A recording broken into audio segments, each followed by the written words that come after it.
Hello friends, this is doctor Vijay Kumar. Welcome to my channel eco study. Friends, हम बात कर रहे थे लैब्स रेट की। लैब्स रेट दो टाइप्स का होता है, इन्वायरमेंटल लैब्स रेट और एडियाबेटिक लैब्स रेट, जिसमें से हम अपने प्रीवियस लेक्चर में इन्वायरमेंटल लैब्स रेट को कवर कर चुके हैं। जिन लोगों ने वो वीडियो नहीं देखा है वो डिस्क्रिप्शन बॉक्स में उसके लिंक से जाकर के देख सकते हैं। आज हम बात करने जा रहे हैं एडियाबेटिक लैब्स रेट की। एडियाबेटिक लैब्स रेट की इस लेक्चर में हम ये बात करेंगे कि एडियाबेटिक लैब्स रेट का कॉन्सेप्ट क्या है, ये कितने टाइप्स का होता है, ड्राई एडियाबेटिक लैब्स रेट और wet adiabatic lapse rate. Wet adiabatic lapse rate का rate dry adiabatic lapse rate के रेट से कम क्यों होता है, इसके बारे में भी हम डिस्कस करेंगे।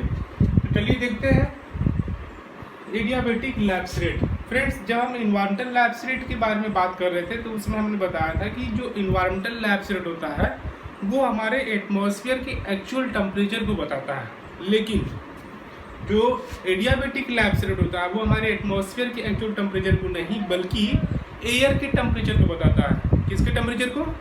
एयर। ओके, जो एयर ऊपर उठ रही है, राइजिंग एयर, या जो एयर नीचे आ रही है, सिंकिंग एयर। ओके, तो ऊपर उठने वाली हवा और नीचे आने वाली हवा के टेम्परेचर के तापमान में कैसे परिवर्तन होता है, किस रेट से परिवर्तन होता है, किस रेट से चेंज होता है, उसको हम बोलते हैं एडियाबेटिक लैब्स रेट। ओके, तो इसके कंसेप्ट को अच्छे से डिटेल में समझने के लिए हमें पहले एडियाबेटिक टेम्परेचर चेंज को समझना होगा। ठीक, एडियाबेटिक टेम्परेचर चेंज क्या होता है, इसे हम बहुत ही सिंपल एग्जांपल से समझते हैं, जो ये बहुत कॉमन और प्रैक्टिकल एग्जांपल है जिससे मोस्ट ऑफ द पीपल ने एक्सपीरियंस किया भी होगा। जब बाइसिकल के टायर में जब हवा भरते हैं पंप से, तो क्या होता है, आपने नोटिस किया होगा कि जो पंप का जो बैरल होता है, ये बैरल, वो बैरल गर्म हो जाता है, उसका टेम्परेचर बढ़ जाता है। तो ऐसा क्यों होता है?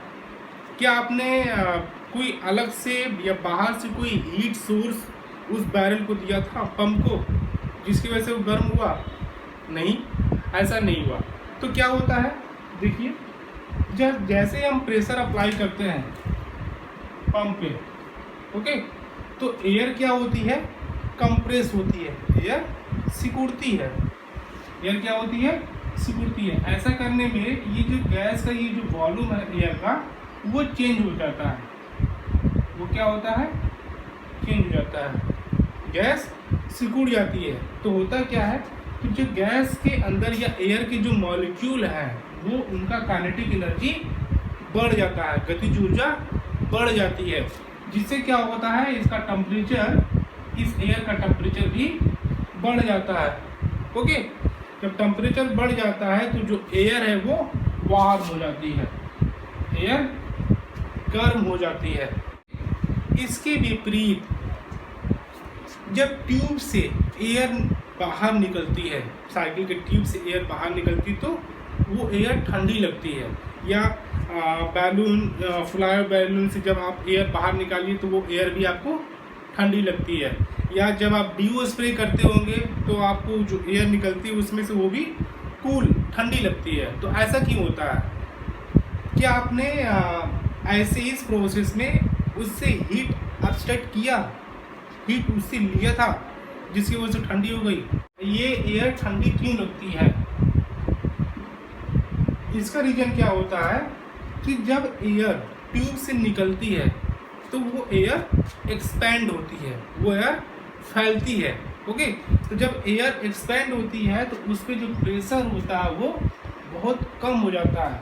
आप एल्टीट्यूड और प्रेशर के बीच में रिलेशन देखिए, जैसे जैसे एल्टीट्यूड बढ़ता जाता है वैसे वैसे बहुत ही तेज़ी से प्रेशर डिक्रीज होता जाता है। ओके, जैसे जैसे आप ऊंचाई पे बढ़ते जाओगे जो प्रेशर है वो डिक्रीज होता जाता है। तो होता क्या है कि जब एयर एक्सपैंड होती है, फैलती है, तो वो कुछ ऊपर उठती है। ओके, तो उसका प्रेशर ड्रॉप होता है। इससे क्या होता है, काइनेटिक एनर्जी, जो एयर के मॉलिक्यूल की जो काइनेटिक एनर्जी है वो डिक्रीज होती है। जब काइनेटिक एनर्जी डिक्रीज हो गई तो टेम्परेचर भी डिक्रीज हो जाता है, जिससे गैस कूल हो जाती है, या जिससे वो एयर क्या होती है, कूल हो जाती है, ठंडी हो जाती है। ओके, तो इस प्रकार इस पूरे एग्जाम्पल में हमको दो इम्पोर्टेंट पॉइंट पे फोकस करना है कि जब गैस को या एयर को कंप्रेस करते हैं तो वो गैस वार्म हो जाती है। बहुत important point, please be attentive. जब किसी एयर मास को या गैस को हम कंप्रेस करते हैं, ओके, कंप्रेस करते हैं तो वो एयर क्या होती है, वार्म हो जाती है। और जब एयर एक्सपेंड होती है, जब एयर फैलती है तो वो एयर कूल हो जाती है। ओके, पहला पॉइंट तो ये। और दूसरा पॉइंट, इस प्रकार के कंप्रेशन से जो वार्मिंग हो रहा है, हीटिंग हो रहा है, टेम्परेचर बढ़ रहा है, और इस प्रकार के एक्सपेंशन से जो एयर कूल हो रही है, टेम्परेचर घट रहा है, तो इसमें हमने ना ही हीट को ऐड किया है, हीट इसमें हमने ना ही हीट ऐड किया है जिसकी वजह से टेम्परेचर बढ़ा, और ना ही इसमें जो हीट हमने सब्सट्रैक्ट किया है, सब्सट्रैक्ट किया है मीन्स लिया। ओके, ना ही इसमें से हमने हीट लिया है जिसकी वजह से ये गैस या एयर कूल हुई है, ठंडी हुई है। ओके, ना ही हीट हमने इसमें लिया और ना ही हीट इसमें से लिया, मतलब हीट में कोई भी चेंज नहीं आ रहा है। ओके, अगर थर्मोडायनेमिक्स या साइंस के लैंग्वेज में कहें तो जो हीट है वो क्या है, इन सब एग्जाम्पल में हीट कांस्टेंट है। हीट क्या है, कांस्टेंट है, स्थिर है। हीट क्या है, स्थिर है। ओके, तो जब कंप्रेशन से हीटिंग, जब वार्मिंग होती है या एक्सपेंशन से जब कूलिंग होती है तो इसमें हीट का कोई भी रोल नहीं होता है, हीट एक्सचेंज नहीं होती है, ना ही हीट इसमें ऐड करते हैं, ना ही हीट इसमें से सब्सट्रैक्ट करते हैं, ना ही हीट इसमें दिया, ना ही हीट इसमें से लिया। ओके, तो ऐसा टेम्परेचर चेंज जिसमें ना ही हीट ऐड करते हैं और ना ही हीट सब्सट्रैक्ट करते हैं, इस तरह के टेम्परेचर चेंज को हम क्या बोलते हैं, एडियाबैटिक टेम्परेचर चेंज। जब टेम्परेचर में चेंज बिना हीट के ऐड करने या बिना हीट के सब्सट्रैक्ट करने से हो तो इस तरह के टेम्परेचर चेंज को हम क्या बोलते हैं, एडियाबैटिक टेम्परेचर चेंज। ओके, या इसको ऐसे ही बोल सकते हैं कि change in temperature at constant heat. Okay, change in temperature at constant heat is known as adiabatic temperature change. Okay, अब बात करते हैं कुछ थर्मोडायनेमिक के लैंग्वेज में कि क्या इस एडियाबैटिक टेम्परेचर चेंज या एडियाबैटिक के प्रोसेस में सिर्फ टेम्परेचर ही चेंज होता है। आप देखिए जरा, नोटिस करिए कि इस प्रोसेस में कौन कौन से वेरिएबल चेंज होते हैं। यहाँ हमने प्रेशर अप्लाई किया, प्रेशर यहाँ पे बढ़ाया और यहाँ पे प्रेशर घट रहा है, डिक्रीज हुआ, तो प्रेशर चेंज हो रहा है ना, प्रेशर चेंजेस। गैस की वॉल्यूम, एयर की वॉल्यूम कंप्रेशन से घट रही है, एक्सपेंशन से बढ़ रही है, तो वॉल्यूम भी चेंज हो रही है, टेम्परेचर भी चेंज हो रहा है। तीन चीज, प्रेशर, वॉल्यूम एंड टेम्परेचर, ये तीनों वेरिएबल्स एडियाबैटिक टेम्परेचर या एडियाबैटिक प्रोसेस में चेंज होते हैं। Very important point to be noted, adiabatic process में प्रेशर, वॉल्यूम और टेम्परेचर ये तीनों चेंज होते हैं, बट हीट क्या रहती है, हीट कांस्टेंट रहती है, हीट स्थिर रहती है, उसमें क्या रहती है, स्थिर रहती है। ओके, तो change in temperature at constant heat को हम एडियाबैटिक टेम्परेचर चेंज करते हैं।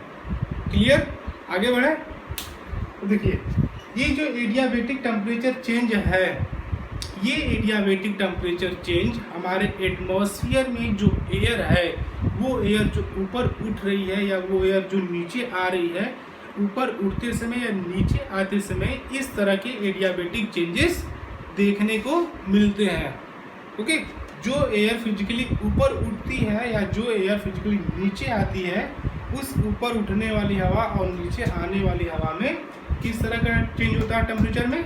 एडियाबेटिकली चेंज होता है। मीन्स ऊपर उठने वाली हवा जब ठंडी होती है या नीचे आने वाली हवा जब गर्म होती है तो उसमें इस प्रोसेस में कोई भी हीट का एक्सचेंज नहीं होता है। हीट क्या होती है? कांस्टेंट होती है। ओके, तो ऊपर उठने वाली हवा में के कारण जब ठंडा होता है वो हवा या नीचे आने वाली हवा जब वो गर्म होती है तो ऊपर उठने और नीचे आने में जो कूलिंग और हीटिंग होती है वो किस रेट से होती है? किस रेट से होती है उसको बोलते हैं एडियाबेटिक लैप्स रेट। ओके, उसे क्या बोलते हैं? Adiabatic lapse rate. It is the change in temperature. Adiabatic lapse rate क्या होता है? Change in temperature experienced by the air moving towards upward और डाउनवर्ड। जब कोई एयर ऊपर उड़ते समय या नीचे आते समय जो टेम्परेचर में चेंज एक्सपीरियंस करती है उसको बोलते हैं हम एडियाबेटिक लैप्स रेट। या इसको बहुत ही सिंपल लैंग्वेज में अगर कहें तो ऊपर उड़ते समय जो एयर कूल होती है और नीचे आते समय जो एयर वार्म होती है, गर्म होती है, तो वो किस रेट से इन दोनों में टेम्परेचर चेंज होता है उसको हम एडियाबेटिक लैप्स रेट कहते हैं। Okay, adiabatic lapse rate. यहाँ इसको इस एग्जाम्पल से देखिए जहाँ पर हम ग्राफ बना रहे हैं। This is altitude and this is, मान लीजिए आपको कोई टेम्परेचर है या मान लीजिए आपको कोई एयर मास है।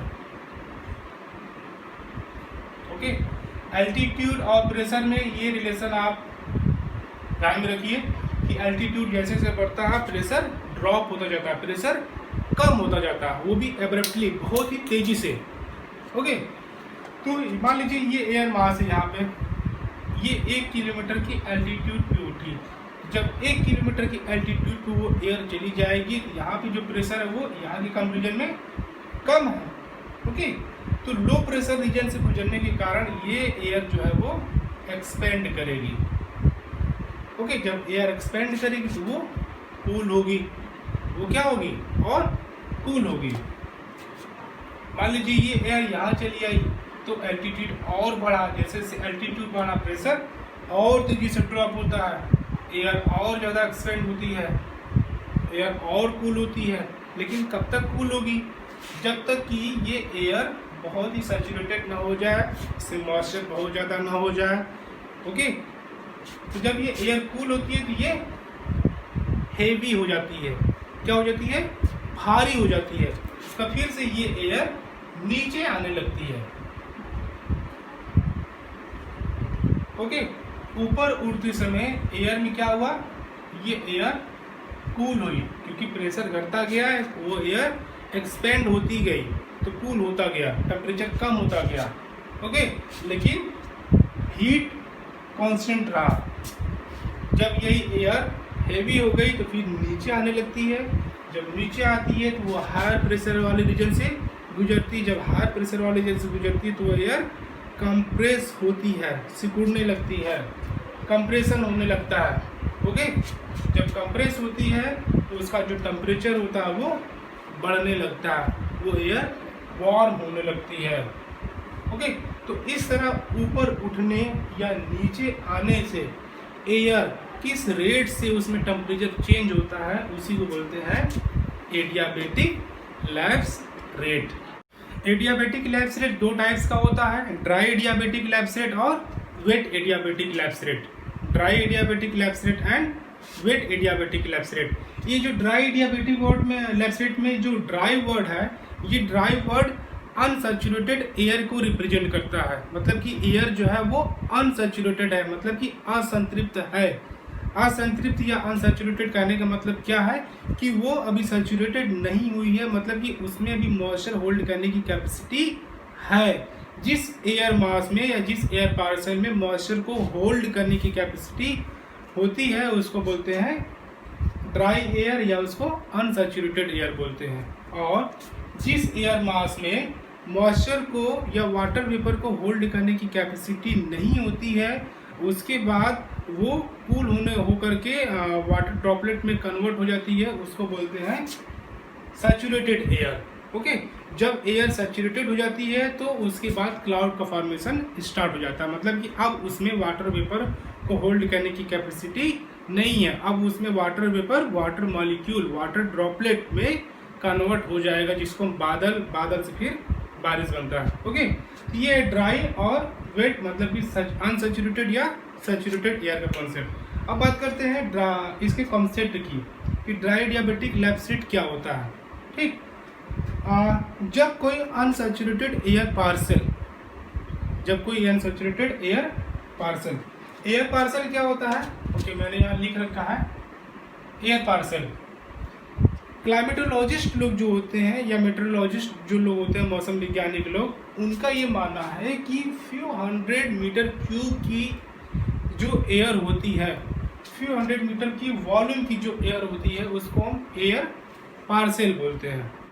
जिस एयर का वॉल्यूम कुछ 100 मीटर क्यूब होता है, उसको हम एयर पार्सल बोलते हैं। तो जब ये एयर पार्सल किसी कारणवश ऊपर उड़ती है, ओके, ये किसी कारणवश जब ये ऊपर की तरफ उड़ती है, तो जैसे ये ऊपर की तरफ उड़ती है वो लो प्रेशर वाले रीजन से गुजरती है। ओके, एल्टीट्यूड बढ़ने के साथ साथ प्रेशर एब्रप्टली चेंज होता है। जैसे जैसे एल्टीट्यूड चेंज होता है, बढ़ता जाता है, वैसे वैसे प्रेशर बहुत तेजी से डिक्रीज होता जाता है। ओके, तो जैसे ही कोई air parcel unsaturated air parcel ऊपर उठा, वो लो प्रेशर वाली रीजन में आया। जब वो लो प्रेशर वाली रीजन में आता है तो वो एक्सपेंड करेगा। क्या करेगा? एक्सपेंड करेगा। जब वो एक्सपेंड करेगा तो काइनेटिक एनर्जी डिक्रीज होगी। काइनेटिक एनर्जी जब डिक्रीज होगी तो उसका टेम्परेचर भी डिक्रीज होगा और वो एयर मास क्या हो जाएगी? कूल हो जाएगी, ठंडी हो जाएगी। ओके, उसका टेम्परेचर ड्रॉप हो जाएगा एट कांस्टेंट हीट। इसमें कोई भी हीट का ट्रांसफर नहीं हुआ, इसमें हीट एब्जॉर्ब नहीं हुई है, ना ही इसमें से हीट सबस्ट्रेट किया गया। ओके, ये ऊपर उठने की वजह से क्या हो रहा है? इसका टेम्परेचर एक्सपेंड होने की वजह से टेम्परेचर ड्रॉप हो रहा है। ओके, लेकिन जब यही एयर मास कूल हो जाती है तो ये इसका वेट बढ़ जाता है, ये हैवी हो जाती है। ओके, उसके बाद ये एयर मास क्या करती है? नीचे आने लगती है, सिंक होने लगती है। वो एयर मास सिंक होने लगती है, नीचे आने लगती है। तो जब एयर मास नीचे आने लगती है मतलब कि एल्टीट्यूड घटने लगता है, तो प्रेशर उतनी ही तेजी से बढ़ने लगता है। ओके, एल्टीट्यूड बढ़ रहा है तो प्रेशर घट रहा है बहुत तेजी से। लेकिन जब एल्टीट्यूड घटने लगेगा तो प्रेशर उतनी ही तेजी से बढ़ने लगता है। ओके, तो जब कोई सिंकिंग एयर मास नीचे आने वाली एयर मास ओके जब नीचे आती है तो वो हाई प्रेशर वाले रीजन से गुजरती है। जब वो हाई प्रेशर वाले रीजन से गुजरती है तो वो एयर मास कंप्रेस होने लगती है। वो एयर मास कंप्रेस होने लगती है। जब ये कंप्रेस होती है तो काइनेटिक एनर्जी एयर में जो मॉलिक्यूल है उनकी बढ़ जाती है। उन काइनेटिक एनर्जी बढ़ने से उस एयर का टेम्परेचर भी बढ़ जाता है, जिससे वो एयर गर्म हो जाती है, एयर का टेम्परेचर बढ़ जाता है बिना हीट के एक्सचेंज किए, बिना हीट ऐड किए या बिना हीट सबस्ट्रेट किए। ओके, तो इस तरह जो राइजिंग एयर है, राइजिंग एयर ऊपर उठने वाली हवा का जिस रेट से टेम्परेचर कम हो रहा है, या नीचे आने वाली हवा एयर पार्सल का जिस रेट से टेम्परेचर बढ़ रहा है, उसी रेट को बोलते हैं dry adiabatic lapse rate. Dry adiabatic lapse rate. Okay, unsaturated air mass जिस रेट से कूल होती है या जिस रेट से गर्म होती है, इस कूलिंग और हीटिंग रेट को एट कांस्टेंट हीट पे उसको बोलते हैं ड्राई एडियाबेटिक लैप्स रेट। अगर इसके बाद भी अगर किसी को ड्राई एडियाबेटिक लैप्स रेट समझ में नहीं आया तो प्लीज़ कमेंट बॉक्स में जाइए, अपने डाउट्स क्लियर करने के लिए आप क्वेश्चन वहाँ पे राइज करिए। I will be always available. मेरा डिस्क्रिप्शन बॉक्स में व्हाट्सएप नंबर भी है, you can call me, message me, WhatsApp me, ये मेरा व्हाट्सएप नंबर भी है। ओके, इसको बोलते हैं ड्राई एडियाबेटिक लैप्स रेट। एक बार फिर से सुन लीजिए, जिस रेट से ऊपर उठने वाली हवा ठंडी होती है या नीचे आने वाली हवा गर्म होती है, उस रेट को ड्राई एडियाबेटिक लैप्स रेट कहते हैं। लेकिन इसमें अनसैचुरेटेड एयर मास को रखना जरूरी है। ओके, जिस रेट से अनसैचुरेटेड एयर मास कूल होती है या जिस रेट से अनसैचुरेटेड एयर मास गर्म होती है एट कांस्टेंट हीट, उसको हम ड्राई एडियाबैटिक लैप्स रेट कहते हैं। और ये जो ड्राई एडियाबैटिक लैप्स रेट है वो 10 डिग्री सेल्सियस पर किलोमीटर है। मीन्स 1 किलोमीटर ऊपर जाने पे अनसैचुरेटेड एयर मास का टेम्परेचर 10 डिग्री सेल्सियस कम होगा। और वही जब अनसैचुरेटेड एयर मास 1 किलोमीटर नीचे आएगी तो उसी रेट से उसका टेम्परेचर बढ़ता भी है। फॉर एग्जाम्पल इस फिगर में देखिए, सी लेवल पे जो एयर मास है, एयर पार्सल, उसका टेम्परेचर 32 डिग्री सेल्सियस है। ओके, जब ये 1 किलोमीटर की एल्टीट्यूड पे आती है तो ये एक्सपेंड हुई, कूल हुई। किस रेट से कूल हुई? 10 डिग्री सेल्सियस पर किलोमीटर। इसका टेम्परेचर कितना हो जाएगा? 22 डिग्री सेल्सियस। जब ये 1 किलोमीटर और ऊपर जाएगी, इसका टेम्परेचर 10 डिग्री सेल्सियस और कम होगा, ये एयर मास और एक्सपेंड होगी, टेम्परेचर 10 डिग्री सेल्सियस और कम हो जाएगा 12। 1 किलोमीटर ऊपर और गए, इसका टेम्परेचर 2 डिग्री सेल्सियस हो गया, क्योंकि ये एयर मास और ज़्यादा एक्सपेंड हुई, क्योंकि प्रेशर ऊपर की तरफ घटता जा रहा है। जैसे जैसे प्रेशर घटता जा रहा है, एयर और ज़्यादा एक्सपेंड होती जा रही है। ओके, और टेम्परेचर उसी रेट से घटता भी जा रहा है। इसके अपोजिट जब ये नीचे आ रही है तो उसी रेट से ये गर्म भी होती जा रही है, हीटेड भी होती जा रही है, क्योंकि प्रेशर बढ़ता जा रहा है without losing heat. Okay, so this is dry adiabatic lapse rate. लेकिन अब क्वेश्चन ये बनता है कि ये आखिर एयर कब तक कूल होती जाएगी? क्या ये आगे भी इसी तरह से 10 डिग्री सेल्सियस की रेट से घटता जाएगा? इसके ऊपर क्या होगा? तो जब एयर मास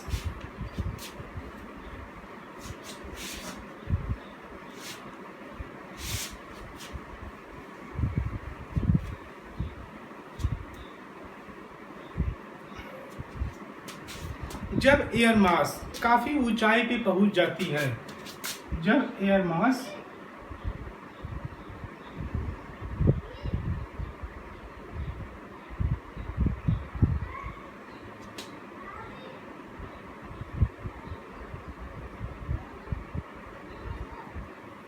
काफी ऊंचाई पे पहुंच जाती है, मान लीजिए 4 kilometre, this is 5 kilometre.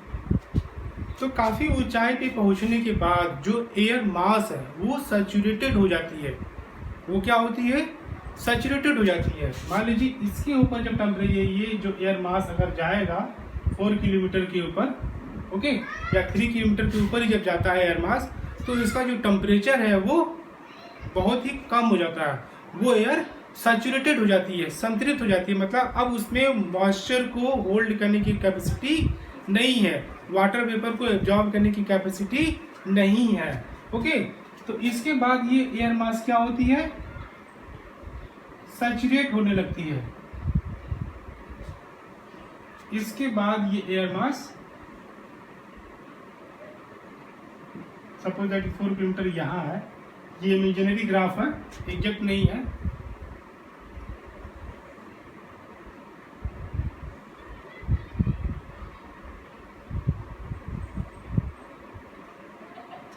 Suppose that वो एयर मास काफ़ी ऊंचाई पे पहुंच गई। ओके, तो कब तक उसका टेम्परेचर डिक्रीज होता जाएगा? जब तक कि वो एयर सैचुरेट न हो जाए। तो काफ़ी ऊंचाई पे जाने के बाद वो एयर मास सैचुरेट हो जाती है। सैचुरेट हो जाने के बाद कहने का मतलब कि वो एयर मास कंडेंस होने लगती है, वो एयर मास कंडेंस होने लगती है। ओके, तो जिस एल्टीट्यूड पे, जिस हाइट पे कंडेंसेशन या सैचुरेशन स्टार्ट हो जाता है उसको बोलते हैं lifting condensation level. Lifting condensation level.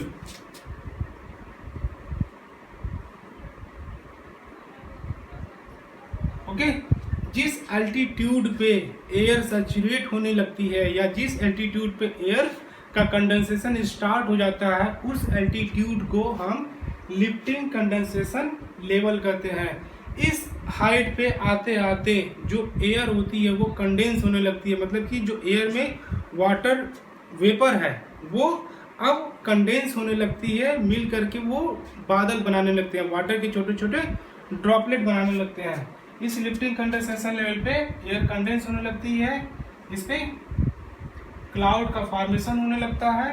जब क्लाउड का फॉर्मेशन होता है तो वाटर ड्रॉपलेट का भी फॉर्मेशन होने लगता है, वाटर ड्रॉपलेट्स। ओके, इस हाइट पे, इस लिफ्टिंग कंडेंसेशन लेवल पे एक बहुत ही इंपॉर्टेंट फिनोमेना होती है। कंडेंसेशन प्रोसेस से जहाँ भी कहीं कंडेंसेशन होता है, उस कंडेंसेशन के प्रोसेस में लेटेंट हीट रिलीज होती है, लेटेंट हीट, जिसे हिंदी में गुप्त ऊष्मा कहते हैं, गुप्त ऊष्मा। ओके, जहाँ भी कहीं कंडेंसेशन स्टार्ट होता है, उस कंडेंसेशन के प्रोसेस में, संघनन के प्रोसेस में गुप्त ऊष्मा यानी कि लेटेंट हीट रिलीज होती है। ये लेटेंट हीट कहाँ से आती है? आपने स्कूल डेज में पढ़ा होगा कि जब वेपराइजेशन होता है, जब लिक्विड वाटर वेपर फॉर्म में कन्वर्ट होती है, तो वो ऊष्मा को कुछ एब्जॉर्ब कर लेती है, तभी वो वेपर फॉर्म में कन्वर्ट होती है।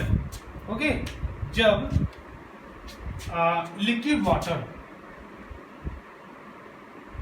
जब वाटर लिक्विड फॉर्म होता है, ओके, और जब ये वेपर फॉर्म में कन्वर्ट होता है, तो ये लेटेंट हीट एब्जॉर्ब कर लेता है। तो ये लेटेंट हीट एब्जॉर्ब कर लेता है कितना? 540 कैलोरी। 540 कैलोरी ऊष्मा हीट ये लिक्विड वाटर का मॉलिक्यूल एब्जॉर्ब करके वाटर वेपर में कन्वर्ट हो जाता है। ओके, और ये ऊष्मा वाटर वेपर में, ये जो गुप्त ऊष्मा है, लेटेंट हीट है, वाटर वेपर में स्टोर रहती है। और जब यही वाटर वेपर फिर से कंडेंस होकर के लिक्विड में कन्वर्ट होती है, फिर से कंडेंस होकर लिक्विड में कन्वर्ट होती है, तो ये जो गुप्त ऊष्मा ये एब्जॉर्ब की होती है, वो गुप्त ऊष्मा वो रिलीज कर देती है। तो यहाँ पे इस हाइट पे आते आते इस एयर में जो वाटर वेपर है वो अब कंडेंस होने लगा।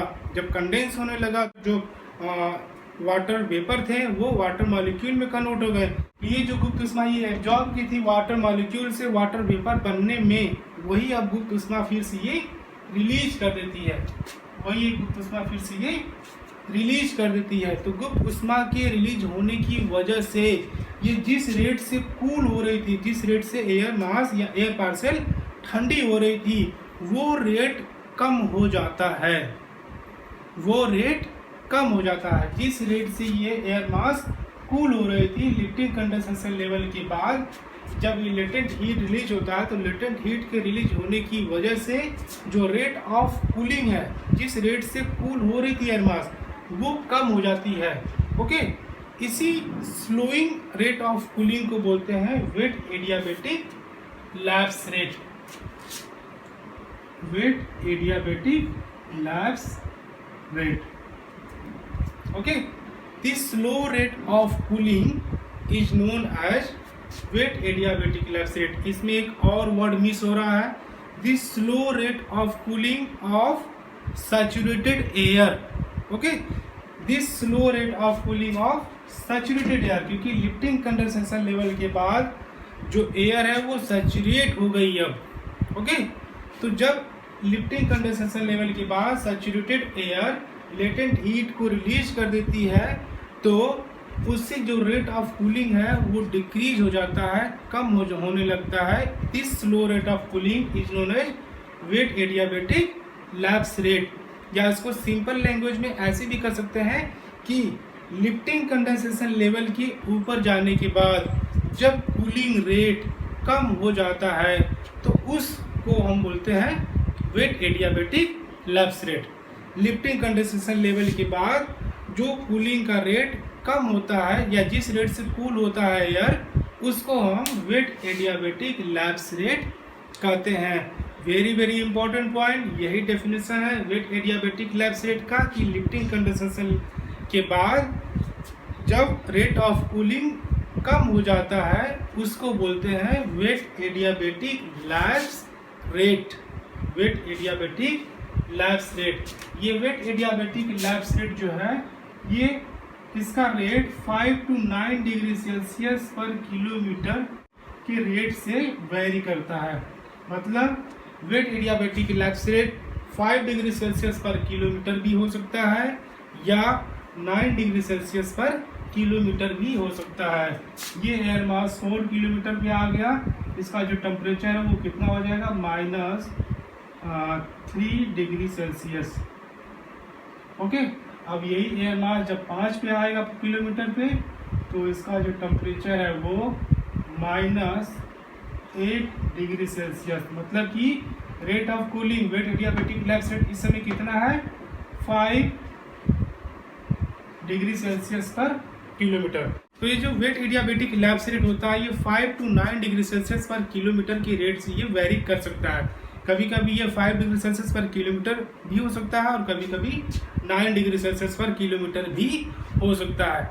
ये किस बात पर डिपेंड करेगा कि उस एयर में मॉइस्चर कितना है, वो एयर कितना सैचुरेटेड है या उस एयर में वाटर वेपर कितना है। ओके, चलिए देखते हैं। अगर एयर मास में, एयर पार्सल में मॉइस्चर कंटेंट मतलब कि वाटर वेपर ज़्यादा है तो लिफ्टिंग कंडेंसेशन लेवल पे पहुंचने के बाद जब कंडेंसेशन स्टार्ट होगा, ज़्यादा वाटर वेपर है तो ज़्यादा लेटेंट हीट रिलीज होगा।